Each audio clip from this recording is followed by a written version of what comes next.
Welcome to Dialogues for Change. Life is not a void to be filled, it is a plenitude to be discovered. Today I would like to share with you some inspiring thoughts by Boaventura de Sousa Santos, taken from his book Tao the New Common Sense, Law, Science and Politics in the Paradigmatic Transition. And the thoughts I would like to share with you are thoughts on utopia, on the need not only to assess our pasts, but also to project ourselves into possible futures.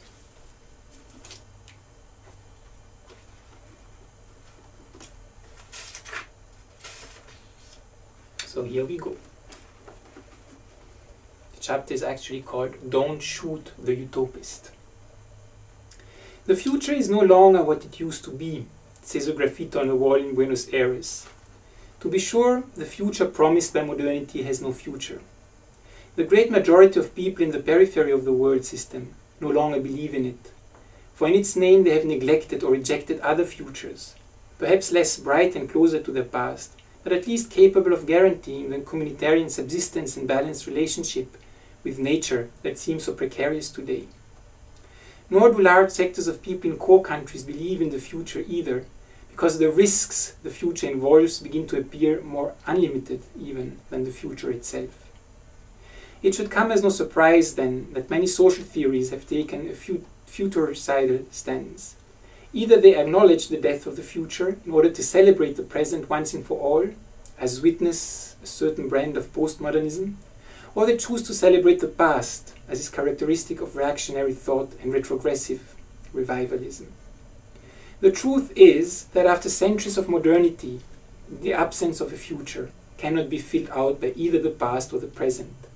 The lack of future is but an empty future. We must therefore reinvent the future by opening up new horizons of possibilities mapped out by new radical alternatives. Merely to criticize the dominant paradigm, though crucial, is not enough. We must also define the emergent paradigm, this being the really important and difficult task. It is a difficult task because modernity has a peculiar way of combining the greatness of the future with its miniaturization, that is, classifying and fragmenting the great objectives of infinite progress into technical solutions whose main characteristic is being credible beyond what is technically warranted. Technical solutions, which are an intrinsic part of modernity's instrumental culture, have a surplus of credibility which hides and neutralizes their deficit of capability. That is why such solutions do not encourage us to think of the future, even when they have long stopped thinking of it themselves. What is to be done then? The only route, it seems to me, is utopia. By utopia I mean the exploration, by imagination, of new modes of human possibility and styles of will, and the confrontation by imagination of the necessity of whatever exists, just because it exists, on behalf of something radically better that is worth fighting for, and to which humanity is fully entitled. My version of utopia is thus relative in a double sense. On the one hand, it calls attention to what does not exist as being the integral, if silenced, counterpart of what does exist. That is to say, that which is part of a particular epoch by the way it stands apart from it. On the other, utopia is always unequally utopian, in that its way of imagining the new is partly comprised of new combinations and scales of what exists, indeed almost always mere obscure little details of what does exist. Utopia requires therefore a deep and comprehensive knowledge of reality as a way of preventing imagination's radicalism from clashing with its realism. On the borderline between inside and outside, utopia is as much possessed of zeitgeist as of Weltschmerz. What I'm about to propose is not a utopia. Let me call it a heterotopia. Rather than the invention of a place elsewhere or nowhere, I propose a radical displacement within the same place, ours.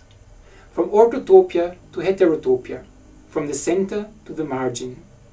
The purpose of this displacement is to allow for a telescopic vision of the center and a microscopic vision of what the center is led to reject, in order to reproduce its credibility as the center. The aim is to experiment with the frontiers of sociability as a form of sociability.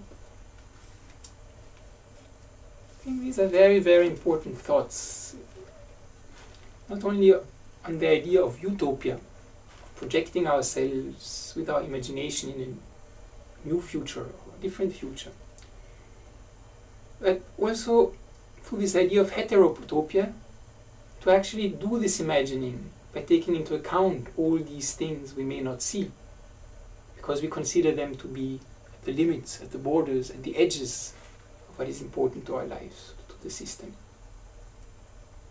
Life is not a void to be filled, it is a plenitude to be discovered. How to open up to all these plenitudes to enrich our lives.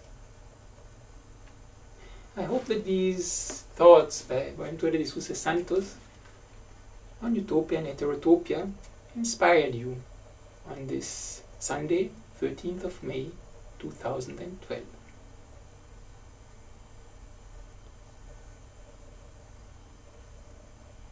Thank you.